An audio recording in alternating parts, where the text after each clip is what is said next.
नमस्कार। देश की बात में पहले बात उत्तर प्रदेश की। अगले साल विधानसभा चुनाव से पहले राज्य की सियासत गर्माती जा रही है। आज बसपा प्रमुख मायावती ने कहा है कि 2022 के चुनाव वो अकेले लड़ेंगी, वे किसी के साथ गठबंधन नहीं करेंगी। असदुद्दीन ओवैसी की पार्टी के साथ चुनाव लड़ने की जो अफवाहें हैं उनको अफवाह बताया और कार्यकर्ताओं से कहा कि 2022 के लिए तैयारी करें। तो मायावती ने कहा कि उनकी पार्टी जिला पंचायत अध्यक्ष का जो चुनाव है वो भी नहीं लड़ेंगी। अहम यह है कि ये चुनाव शनिवार को होने वाले हैं, तो ऐन पहले पीछे हटने से क्या असर होगा। हमारे सहयोगी आलोक पांडे द्वारा जो जानकारी दी गई है उसके अनुसार ये बता दें कि 3050 जिला पंचायत सदस्य होते हैं जो 75 जिला पंचायत अध्यक्ष को चुनेंगे। अब मायावती की बसपा के 319 सदस्य हैं, यानी 10% वोट। उधर समाजवादी पार्टी और बीजेपी के बराबर के सदस्य हैं, करीब 750 सदस्य हैं यहाँ पर। तो इसी दौरान समाजवादी पार्टी ने बीजेपी पर आरोप लगाया है कि नामांकन प्रक्रिया में उनके उम्मीदवारों को पर्चा ही दाखिल नहीं करने दिया जा रहा। गोरखपुर से कुछ तस्वीरें आई हैं धक्का मुक्की की। और आपको बता दें कि साथ ही असदुद्दीन ओवैसी ने भी आज उत्तर प्रदेश विधानसभा चुनाव लड़ने का ऐलान किया। उनकी पार्टी है AIMIM, उत्तर प्रदेश में 100 सीटों पर चुनाव लड़ेगी। असदुद्दीन ओवैसी ने कल कहा था कि उम्मीदवारों को चुनने का काम भी शुरू हो चुका है। उन्होंने कहा कि वे सिर्फ भागीदारी संकल्प मोर्चे के साथ हैं, किसी और पार्टी के साथ चुनाव या गठबंधन के सिलसिले में कोई बात नहीं हुई है। और राज्य में भीम पार्टी भी है, जिसे आजाद समाज पार्टी का नाम दिया गया है। इस पार्टी का संगठन मेरठ और सहारनपुर में मजबूत बताया जाता है। तो उत्तर प्रदेश में करीब 20% अनुसूचित जाति का वोट है। लोकसभा की 80 में से 17 सीटें SC समाज के लिए आरक्षित भी हैं। 2019 में बीजेपी ने 14 सीटें जीती थी, जिसमें से हाथरस भी शामिल है। बसपा ने 2 जीती थी, अपना दल ने 1 सीट जीती थी। और 403 सदस्यों की विधानसभा चुनाव जो उत्तर प्रदेश में है, वहां पे अगले साल के शुरुआत में चुनाव होने वाले हैं। तो हम समझ सकते हैं कि हमारे चुनावों की हकीकत ये है कि ये वोट बैंक बहुत अहम है। और आगामी चुनावों में जो यूपी की सियासत पर बात करने के लिए हमारे साथ बेहद खास मेहमान जुड़ने वाले हैं, चंद्रशेखर भीम समाज पार्टी के। लेकिन फिलहाल कुछ विलंब है, उससे पहले मैं अपने सहयोगी कमाल खान के पास चलती हूँ। कमाल, आपसे आज काफी आपकी रिपोर्ट भी हम आगे दिखाएंगे जो असदुद्दीन ओवैसी का पहल हुई है, लेकिन मायावती के अगर संदर्भ में मैं आपसे पूछ लूं और ओवैसी का जो यूपी की सियासत आज किस मुहाने पर है?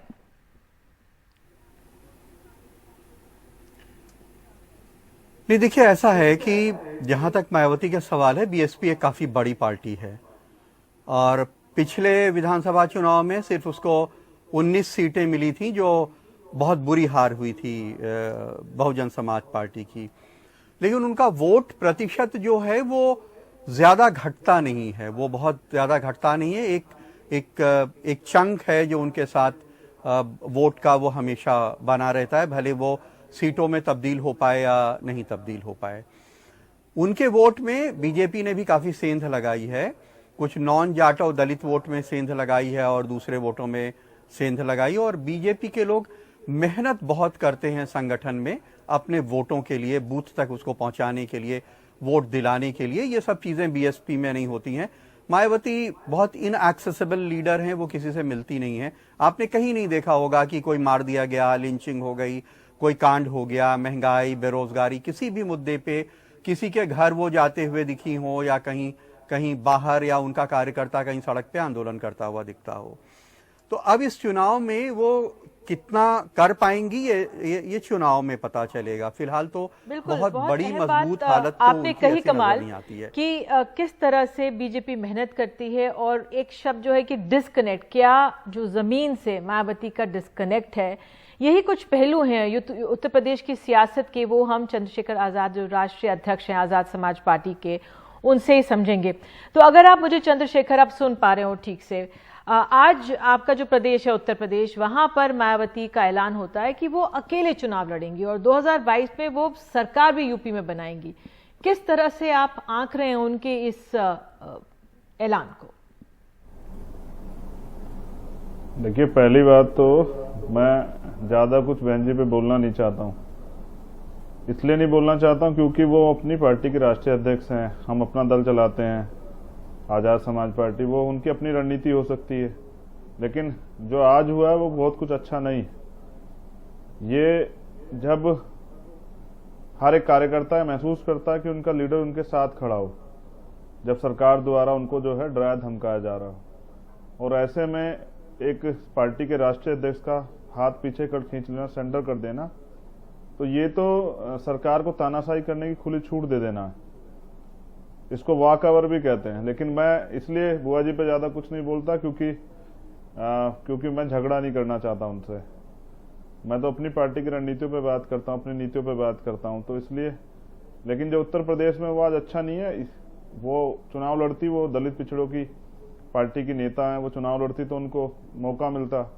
कौन बना रहा है उनको जिला पंचायत अध्यक्ष?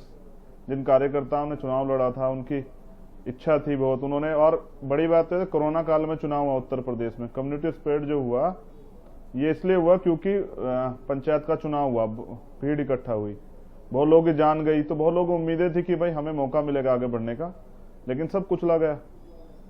बिल्कुल, तो आपने मैं ये सही इसलिए कहा ज्यादा कि कुछ नहीं कहता कि भाई जो उम्मीदें होती हैं कार्यकर्ता की, बहुत उम्मीदें होंगी क्योंकि जो पंचायत चुनाव उसने लड़ा, लेकिन अब जो जिला पंचायत अध्यक्ष के चुनाव हो रहे हैं वो नहीं लड़ रही। अब शनिवार को वो हैं और नहीं लड़ रही है। समाजवादी पार्टी कह रही है कि हम पे हमारे नामांकन तक दाखिल नहीं करने दिया जा रहा है। अभी खबर आ रही है कि 16 से 17 उसमें एक तरफा एक तरह से बीजेपी की तरफ से जिला पंचायत अध्यक्ष बन गए हैं। गोरखपुर से कुछ तस्वीरें आ रही थी। तो उस लिहाज से जब जिला पंचायत अध्यक्ष भी चुनाव नहीं लड़ रही है बहन जी, तो वो क्या संकेत देना चाह रही हैं? क्या वो मेहनत नहीं करना चाह रही हैं? वो अपने कार्यकर्ताओं को कह रही हैं कि आप 2022 की तैयारी करें। देखिए, 2022 में भी पहली बात तो सरकार रहेगी, सरकार के रहते चुनाव होगा, तो ये तानाशाही तो तब भी होगी। क्या आप 2022 का चुनाव तब इस वजह से नहीं लड़ेंगे कि बीजेपी गुंडागर्दी कर रही है? ये तो सच है कि बीजेपी गुंडागर्दी कर रही है, और बीजेपी गुंडागर्दी बड़े पैमाने पर कर रही है, लोकतंत्र का दुरुपयोग कर रही है, पुलिस का, प्रशासन का दुरुपयोग कर रही है। मैं तो जहां जहां हमारे जिला पंचायत के मेंबर जीते हैं, इन्होंने कई जगह पे समाजवादी के, बीएसपी के जिला पंचायत मेंबर है उनको पीटा भी है, और आरएलडी वालों को भी, कांग्रेस वालों को भी, उनको जो है जबरन पे मुकदमे भी करे हैं। लेकिन सबसे बड़ी काम है कि अपने कार्यकर्ता से कनेक्शन नहीं है, एक जो कनेक्टिविटी बनी होती, कार्यकर्ता अपनी बात कह सके। मैं तो भारतीय जनता पार्टी की सरकार को कहता हूं कि अगर उनमें दम है तो हमारे किसी जिला पंचायत सदस्य को उठा के दिखाएं, या उसको ऐसे जिस तरह से अपमान किया गया कार्यकर्ता, उनको पीटा गया, उनको पीट के दिखाएं, तो हम बताएंगे उत्तर प्रदेश में कि जनता जो है कितनी ताकतवर है। बाबा जी को बता देंगे, बाबा जी ये समझ बैठे हैं कि उनको सत्ता में परमानेंट के लिए मिल गई है, ये गलत है, इसका दुरुपयोग, सत्ता का दुरुपयोग महंगा पड़ेगा। और प्रशासनिक अधिकारी भी जो सरकार के सारे पे कर रहे हैं, वो अधिकारी कर्मचारी भी याद रखें कि ये जो योगी जी की सरकार है, ये 6-7 महीने की सरकार है, इसके बाद नहीं चलेगी। उत्तर प्रदेश की जनता इसको उखाड़ फेंकेगी, तो फिर ये अधिकारी कर्मचारी कहाँ जाएंगे? स्नेह से कहा, तो आपने बड़े स्नेह से कहा कि बुआ जी के खिलाफ में ज्यादा कहना नहीं चाहता। हालांकि आपने काफी उनके सामने, बुआ जी के सामने भी बहुत चुनौतियां हैं, लेकिन क्या वो अब बिल्कुल कार्यकर्ता से मिलती नहीं है? क्या वो जमीन पे प्रचार करती हुई तो वो नजर नहीं आती? कमाल भी इस तरह से हमें कह रहे थे। तो बुआ जी के साथ आपका गठबंधन क्यों नहीं हो पाया? क्योंकि वोट बैंक तो आप दोनों का एक ही है। नहीं, देखिए, वो तो सर्जन के नारे पे काम करती हैं, सबके लिए काम करती है। मैं उत्तर प्रदेश में नहीं, देश में जो वंचित वर्ग के लोग हैं, जिनको कोई नहीं पूछता है, दलित, पिछड़े, आदिवासी, मुस्लिम, सिख, बुद्धिस्ट, पारसी, जो जिनको कोई नहीं पूछता, जिनकी राजनीतिक भागीदारी नगण्य, मैं उनके लिए काम करता हूं। तो आपने जैसा कहा कि वो कार्यकर्ताओं के बीच नहीं जाती हैं, तो मैं आपको बस जरा से जानकारी देना चाहता हूं निधि जी कि कार्यकर्ता पार्टी की रीढ़ होता है, और जब वो कार्यकर्ता, उसका विश्वास, उसका मनोबल टूट जाता है, तो वो काम क्या करेगा? आगे 2022 का विधानसभा चुनाव आ रहा है। हम लोग 1 तारीख से साइकिल यात्रा, आजाद समाज पार्टी के तत्वाधान में साइकिल यात्रा शुरू कर रहे हैं, बहुजन साइकिल यात्रा, जिसके माध्यम से हम भारतीय जनता पार्टी की जो सरकार रही है उत्तर प्रदेश में, जो जो खामियां उनकी रही है, जो जो मैनिफेस्टो में बुलाए थे, वो जो उन्होंने किया है। और काफी सवाल पूछने हैं। असदुद्दीन ओवैसी ने आज कह दिया है कि वो 100 सीटों पे चुनाव लड़ने वाले हैं। उसका फायदा होगा यूपी में आप लोगों को, या उसका क्या असर होगा? देखिए, मैं असदुद्दीन ओवैसी पे क्यों कुछ कहने लगा? भाई, उनका लोकतांत्रिक अधिकार है, वो बिहार में भी लड़े, वो यहाँ भी लड़ना चाहते, सबको अधिकार है। मैं कैसे रोक सकता हूँ या मैं कैसे आकलन करूं? भाई, मैं भी अपना दल चलाता हूं, मुझे क्या मतलब है किसी पर टिप्पणी करने का? निधि जी, देखिए, लोकतंत्र है, सबको आजादी है, खूब लड़े, 100 पे लड़े या 100 से ज्यादा पे लड़े या कम पे लड़े, उनकी पार्टी का फैसला है। लेकिन अच्छा ये है कि आजाद समाज पार्टी मजबूती से लड़ रही है और विकल्प की भूमिका में आ रही है, क्योंकि अब हम साइकिल यात्रा के माध्यम से जिस तरह से पिछले 4.5 साल बात कही, उत्तर प्रदेश के अंदर बेहाल हुआ है, हम उसको जो है ना, उसकी पोल खोलने के लिए जनता के बीच जाएंगे और जनता को समझाएंगे कि उत्तर प्रदेश में कितना बुरा हाल है। जी, अब मुझे 2-3 सवाल आपसे करने हैं। आपने कहा विकल्प की बात, आप कांचीराम का क्या विकल्प बन रहे हैं उत्तर प्रदेश में? क्योंकि आपने अपनी पार्टी को आजाद समाज पार्टी, जब कांचीराम का जन्मदिन था 27 सितंबर, उस दिन आपने इस पार्टी का नामांकन किया, और अभी भी ट्विटर हैंडल में देख रही थी, उसमें भी कांचीराम जी की तस्वीर है आपके साथ। तो बसपा से आप अब कांचीराम जी को खींच रहे हैं अपनी तरफ। बड़ी पत्रकार हैं जी, आप, एक बड़ी पत्रकार हैं, आपकी जानकारी दुरुस्त करता हूं। ये 15 मार्च को जन्मदिन था उनका, दिसंबर में नहीं था। कांचीराम निधि जी, आपको आवाज आ रही है? जी, मुझे नहीं, आप मुझे कान में और पीसीआर की आवाज आ रही थी। जी जी, हाँ, 15 मार्च को उनका जन्मदिन है। मैं 15 मार्च को मैंने पार्टी की स्थापना की। बेसिकली मैंने मान्यवर कांशीराम साहब को इसलिए जो है मैं आदर्श मानता हूं, इसलिए वो, आप कह रही है कि मैं उनके अपनी तरफ खींच रहा हूं, नहीं, वो तो एक इतिहास है, वो एक योद्धा है जिन्होंने सिद्धांत दिए, और उन्हीं सिद्धांतों पर चल के ये भ्रष्टाचार और ये जो नफरत की राजनीति उत्तर प्रदेश और देश में चल रही है, उसको खत्म किया जा सकता है। उन्होंने तो उन लोगों को भी नेता बनाया जिसके लिए हम लोग काम कर रहे हैं, जिनके पैरों पे चप्पल नहीं थी, जिनके सर पे छत नहीं थी, उनको भी नेता बनाया। लेकिन आज क्या, तो सारी राजनीति पैसे की हो गई है। इसलिए मैं ये जो आपसे जिक्र कर रहा था साइकिल यात्रा का, तो अगर आप मुझे मौका देंगी तो मैं इस बात को थोड़ा सा जनता के बीच आपके चैनल के माध्यम से रखना चाहूंगा। लेकिन मुझे आपसे 1-2 सवाल पूछने हैं। चंद्रशेखर, किस तरह से आप बीजेपी का मुकाबला करेंगे 2022 में? मैं आपसे जानना चाह रही हूँ, किस तरह से आप मुकाबला करेंगे 2022 में? क्योंकि बीजेपी ने, देखिए, जब राम जन्मभूमि का जो शिलान्यास हुआ, उस कार्यक्रम के लिए उन्होंने पहला प्रसाद महावीर जी के घर भेजा था। एक पार्टी की जो बीजेपी पार्टी की जो स्टेट एग्जीक्यूटिव है, 41 सदस्यों में से 8 तो अनुसूचित जाति के हैं। अब जाटव समाज के कांता करदम को उपाध्यक्ष बनाया है, अशोक जाटव को कैबिनेट में जगह दे दी है। तो बीजेपी तो जो ये वोट है अनुसूचित समाज का, उस ओर किस तरह से मेहनत कर रही है? कमाल ने भी इस शब्द का प्रयोग किया, मेहनत कर रही है। आप किस तरह से मेहनत कर रहे हैं? लेकिन ये जो अनुसूचित जाति का जो समाज जिसका जिक्र आप कर रही हैं, जिसको शेड्यूल कास्ट दलित जाति कहा जाता है, ये अब बेवकूफ ज्यादा नहीं रही है। ये प्रसाद खाने के लिए नहीं, अपने अधिकार मांगने के लिए। प्रसाद तो हम उनको खिला देंगे, पूरे भाजपा के लोग आ जाए, उनको प्रसाद दलित समाज के लोग खिला देंगे, लेकिन हम अधिकार की लड़ाई लड़ रहे हैं।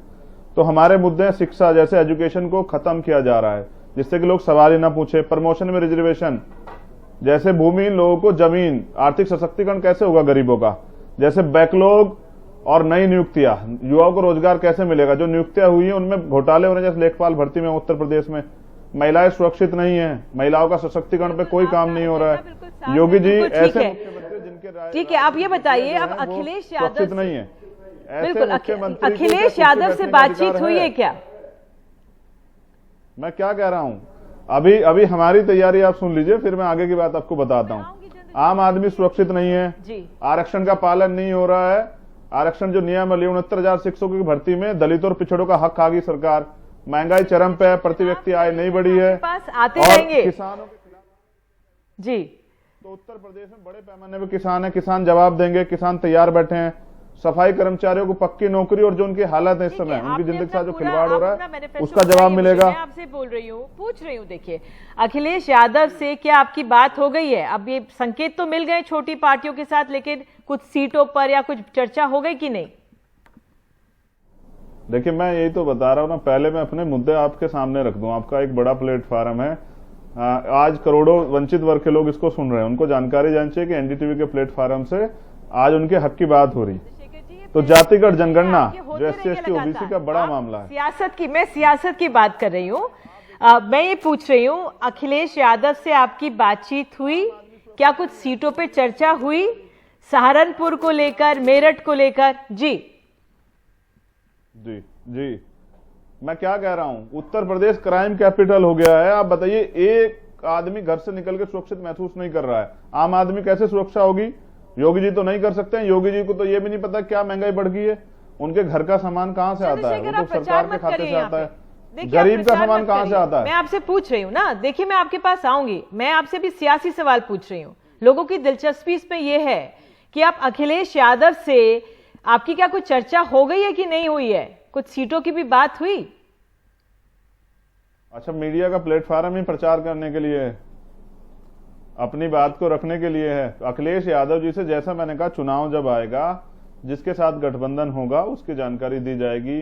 वार्ता तो राजनीतिक दल सबके साथ करते रहते हैं, जिनसे उनके जो लोग उनसे जुड़े हुए लोग हैं या उनकी विचारधारा जुड़े हुए लोग हैं। अब जैसा समय चल रहा है, ऐसे में भी लोगों से वार्ता हो रही है। जिस तरह तानाशाही चल रही है उत्तर प्रदेश में, जिस तरह से सरकार जो है प्रशासनिक अधिकारियों का दुरुपयोग करके, पुलिस का जो है, ऐसा अगर बीजेपी को ऐसे जिला पंचायत अध्यक्ष बनाते, चुनाव कराने की क्या जरूरत थी? सीधे सीधे कह देते कि भाई हमें जिला पंचायत अध्यक्ष बनाने हैं, विपक्ष के लोग ना चुनाव लड़ें। और जिनको वॉकआउट। अच्छा, आखिर में एक सवाल कि क्या कांग्रेस में जो प्रियंका गांधी आपसे मिलने आई थी जब आप बीमार पड़े थे, अब कांग्रेस के साथ क्या कुछ, अखिलेश तो कह रहे हैं बड़ी पार्टी के साथ नहीं करेंगे, आपकी क्या राय है कांग्रेस के संदर्भ में उत्तर प्रदेश के चुनावों को लेकर? संक्षेप में आखिरी सवाल है ये। देखिए, आपका आखिरी सवाल है, मगर मैं आपको सीधे तौर पे बता रहा हूं कि मैं अपनी साइकिल यात्रा को लेकर ज्यादा काम कर रहा हूं, जो बहुत जरूरी। आम आदमी तक बात जाएगी तभी ये सरकार बदलेगी। तो कांग्रेस भी बड़ी पार्टी है, समाजवादी बड़ी पार्टी है, बसपा भी बड़ी पार्टी है, सब बड़ी पार्टी है। हम कार्यकर्ता हैं बहुजन समाज के और हम अपनी ड्यूटी अदा कर रहे हैं, और ये हमारी जिम्मेदारी बनती है, क्योंकि उत्तर प्रदेश बेहाल है। कुछ बातचीत हो सकती है नहीं? कोई वर्ग, निधि जी एक मिनट दीजिए, कोई वर्ग जो है वो खुश नहीं है उत्तर प्रदेश सरकार से या देश की भाजपा सरकार से। आज सुबह ही कुछ उद्यमियों से बात हुई, मैंने उनसे पूछा क्या हाल है, तो उन्होंने बताया कि साहब 60,000 पेट्रोल स्वामी हैं, 15 लाख लोगों को रोजगार देते हैं, पेट्रोल पे एक साल में 29 रुपए और डीजल पे 27 रुपए बढ़ गए हैं उनके खर्चे। आप विपक्ष में हैं तो सरकार पे सवाल उठाना लाजमी है, और आप अपनी साइकिल यात्रा निकालें। समाजवादी पार्टी का तो साइकिल सिंबल ही है, तो कई इससे भी संकेत मिल रहे हैं। बहुत बहुत धन्यवाद जुड़ने के लिए और अपनी राय हमारे सामने रखने के लिए। तो फिलहाल मुझे कहा जा रहा है एक वक्त है एक छोटे से ब्रेक का, और ब्रेक के बाद लौटेंगे देश की बात में। बने रहिए हमारे साथ।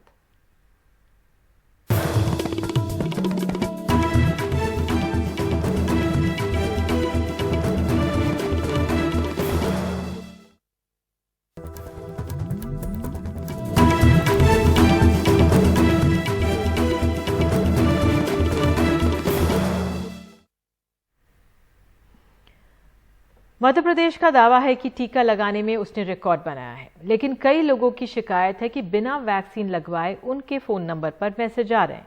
यहां तक कि मृतकों के नाम पर भी उनके परिजनों को टीकाकरण के मैसेज आए। टाइम बाद आ जाता है, कार्तिक राम नाम से आ जाता है मैसेज। सतना में कार्तिक राम, कालिंद्री और चंदन को 21 जून वैक्सीनेशन के महाअभियान के दिन टीका लगा, 4 बजे 5-5 मिनट के अंतराल पर। ये थी आम खबर। अब खास खबर ये कि ये तीनों एक ही शख्स हैं, चैनेंद्र पांडे। क्या शुभ नाम है आपका? मेरा नाम है चैनेंद्र पांडे, सत्ता में रहता हूँ, मेरे ही। चौंक गए, असमंजस में पड़ गए, लेकिन ये हम कहाँ कह रहे हैं, सरकार मान रही है। शायद तभी तो ये 3 मैसेज चैनेंद्र जी के मोबाइल पर आए। 5 मिनट के अंदर 3 आते हैं, और उसमें नाम भर चेंज है, जबकि मैंने आज तक किसी प्रकार का टीका अभी मैंने लगवाया नहीं है। भोपाल के टीला जमालपुरा की हाउसिंग बोर्ड कॉलोनी में रहने वाले 13 साल के वेदांत डांगरे को भी 21 जून को टीका लग गया।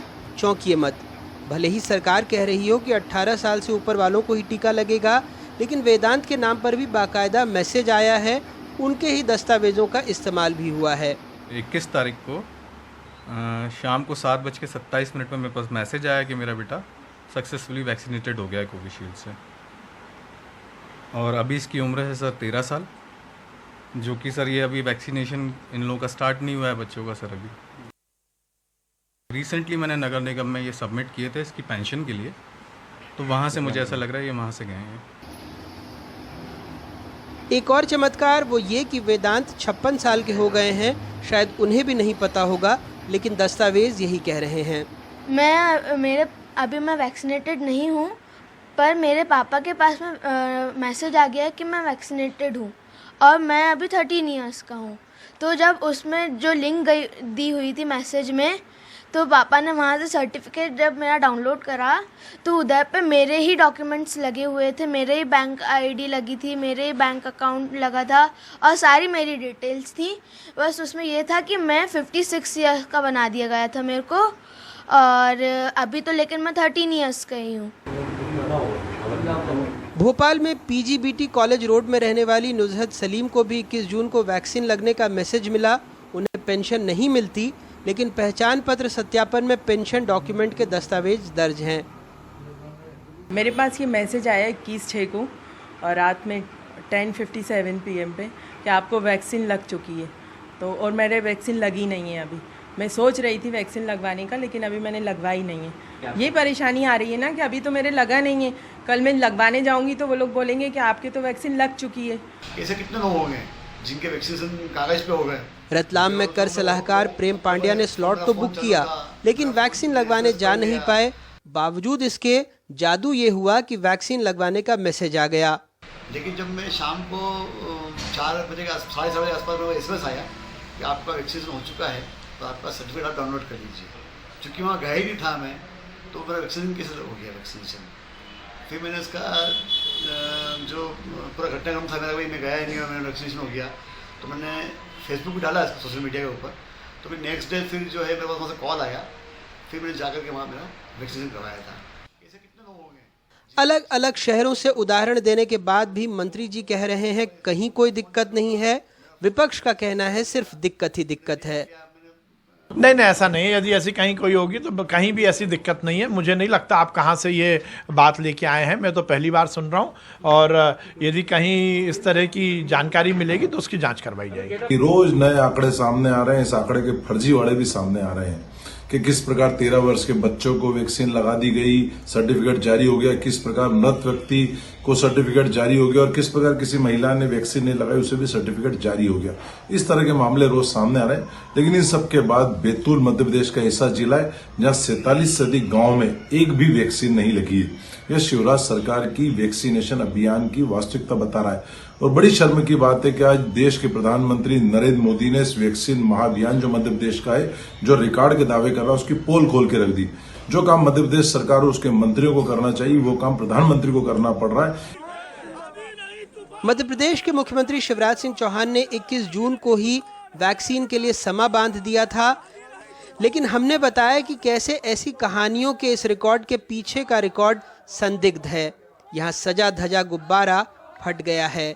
मध्य प्रदेश ने वैक्सीनोत्सव के पहले हफ्ते में पहले ही दिन 21 जून को 17,42,000, 23 जून को 11,43,000, 24 जून को 7,05,000 और 26 जून को 9,64,000 लोगों को टीका लगाकर रिकॉर्ड बनाने का दावा किया।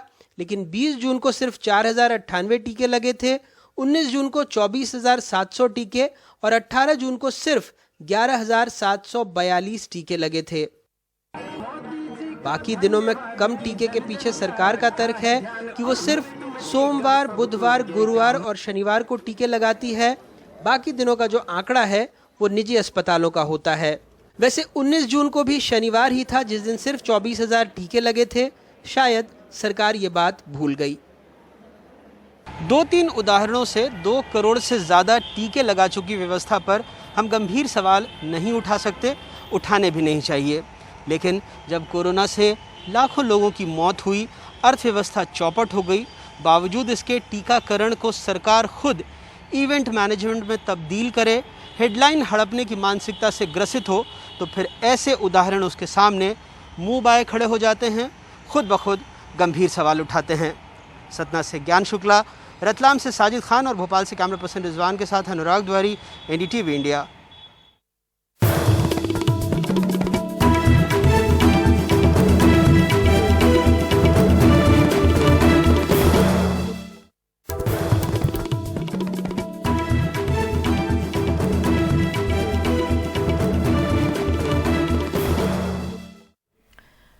तो अर्थव्यवस्था में सुधार के लिए आज वित्त मंत्रालय ने कुछ कदमों का ऐलान किया है। वित्त मंत्री ने कोविड से प्रभावित सेक्टर्स के लिए लोन गारंटी स्कीम की घोषणा की है। सरकार ने कुल 1 करोड़ 1 लाख की लोन गारंटी स्कीम का ऐलान किया। अकेले 50,000 करोड़ हेल्थ सेक्टर के लिए ही दिए जा रहे हैं। अन्य सेक्टर्स के लिए 60,000 करोड़ रुपए होंगे और कई और कदमों का ऐलान किया गया है। हमारे सहयोगी हिमांशु शेखर हमारे साथ हैं और उन्हीं के पास चलते हैं। हिमांशु, कितने अहम आज कदमों का ऐलान किया गया, कितने ठोस किए कदम होंगे जो हमारी अर्थव्यवस्था को सुधार सके? देखिए निधि, निश्चित तौर पर यह बहुत ही महत्वपूर्ण सवाल है। देखिए, जो दूसरी कोरोना लहर थी उस दौरान जो अर्थव्यवस्था कमज़ोर पड़ी और ये मांग थी कि सरकार राहत पैकेज का ऐलान करे, तो दूसरी कोरोना लहर के दौरान ये पहला बड़ा ऐलान है राहत पैकेज का। और इसमें जो फोकस है वो उन सेक्टरों पर है जिन पर सबसे ज़्यादा बुरा असर पड़ा है, जो दूसरी कोरोना की लहर थी और उस दौरान जो लॉकडाउन्स लगा था अप्रैल मई महीने में। और ये तय किया गया है कि ऐसी जितनी भी इकाइयाँ हैं, चाहे वो टूरिज़्म और ट्रैवल सेक्टर हो या फिर जो छोटे और लघु उद्योग हैं, उनको आसान शर्तों पर लोन और क्रेडिट गारंटी की सुविधा मुहैया कराई जाए। कुल 6,28,000 करोड़ के पैकेज का ऐलान हुआ है और इसमें विशेष तौर पर टूरिज़्म पर बहुत फोकस है। एक फैसला ये किया गया है कि जब भी अंतर्राष्ट्रीय हवाई यात्राएं शुरू होंगी, जो पहले 5 लाख यात्री भारत आएंगे उनको मुफ्त।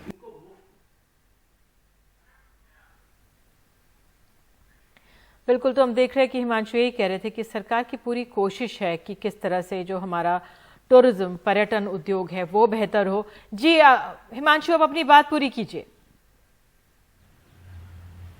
जी देखिए, जो टूरिस्ट गाइड हैं, जो ट्रैवल एंड टूरिज्म सेक्टर के जो स्टेक होल्डर्स हैं, उनको आसान शर्तों पर 1 से 10 लाख तक लोन की सुविधा देने का फैसला किया गया है। खरीफ की सीज़न शुरू हो रही है, उसकी बुआई और इस वक्त जो खाद सब्सिडी है वो 14,000 करोड़ रुपया बढ़ाई गई है, जिससे कि किसानों को ज़्यादा से ज़्यादा राहत दी जा सके। और साथ ही इसमें महत्वपूर्ण बात ये भी है कि सरकार ने जो एक EPFO के ज़रिए जो एक सब्सिडी स्कीम का ऐलान किया था, जिसमें कि 15,000 से कम आय वाले जो भी मजदूर हैं उनका जो PF कंट्रीब्यूशन है वो सरकार उसका भार उठाएगी, उस स्कीम को भी 31 मार्च 2022 तक बढ़ाया गया है। तो कोशिश की गई है कि जो भी सबसे ज़्यादा प्रभावित सेक्टर हैं, जो मजदूर हैं, वर्कर हैं, किसान हैं, उन्हें ज़्यादा से ज़्यादा राहत दी जाए। लेकिन जो बड़ा सवाल है कि जो बात जो बड़े उद्योग संघ उठा रहे थे एक बड़े फिस्कल स्टिमुलस पैकेज के लिए, आपको याद होगा confederation of Indian industry CII ने मांग की थी कि 3 लाख करोड़ के एक फिस्कल स्टिमुलस पैकेज की ज़रूरत है अर्थव्यवस्था में मोमेंटम और डिमांड को क्रिएट करने के लिए। फिलहाल उस बड़े फिस्कल स्टिमुलस पैकेज का उद्योग जगत को इंतज़ार है। निधि। बिल्कुल हिमांशु, बहुत बहुत शुक्रिया इस तमाम जानकारी के लिए और उम्मीद करते हैं इन कदमों का से मदद मिलेगी हमारी अर्थव्यवस्था में। और एक वक्त एक छोटे से ब्रेक का, बने रहिए NDTV इंडिया के साथ।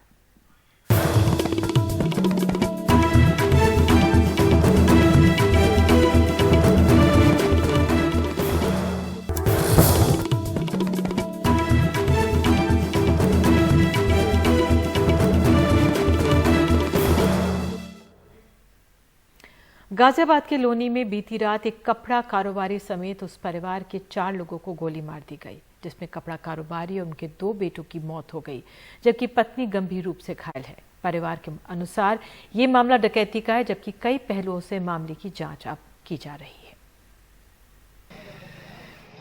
गाजियाबाद के इसी टोली मोहल्ला इलाके में बीती रात 70 साल के कपड़ा कारोबारी रईसुद्दीन, उनके 30 साल के बेटे अजहर और 28 साल के छोटे बेटे इमरान और 65 साल की पत्नी फातिमा को गोली मार दी गई। इस वारदात में रईसुद्दीन और उनके दोनों बेटों की मौत हो गई, जबकि फातिमा की हालत गंभीर है।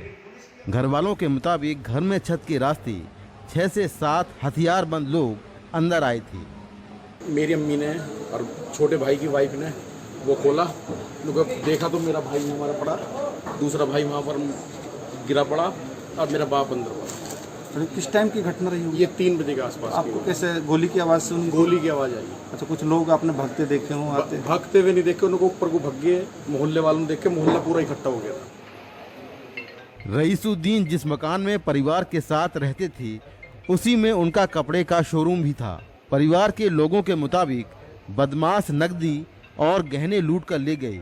लूट का विरोध करने पर सबको गोली मार दी। जब शोर हुआ तो बदमाश छत के रास्ते ही भाग गए, क्योंकि बाहर गेट पर ताला लगा हुआ था। पुलिस की 3 टीमें मामले की जांच में लगी हुई हैं। घटनास्थल का हम लोग के द्वारा निरीक्षण किया। फील्ड यूनिट और डॉग स्क्वाड यहाँ मौके पर मौजूद है। घटना के कारणों की जानकारी की जा रही है। जो घायल हैं उनका इलाज सुनिश्चित कराया जा रहा है और हमारी थाना लोनी सर्किल की 3 टीमें इसमें अलग अलग पहलुओं पर इस समय वर्तमान में जांच कर रही हैं। पुलिस आसपास लगे सीसीटीवी कैमरों की फुटेज भी देख रही है, जिससे आरोपियों से जुड़ा कोई सुराग मिले। वहीं इस घटना से इलाके के लोग दहशत में हैं और शहर की कानून व्यवस्था पर गंभीर सवाल खड़ा कर रहे हैं। गाजियाबाद से मुकेश सिंह, एनडीटीवी इंडिया। तो इस खबर के साथ देश की बात में अभी के लिए इतना ही, लेकिन खबरों का सिलसिला एनडीटीवी इंडिया पर जारी रहेगा। नमस्कार।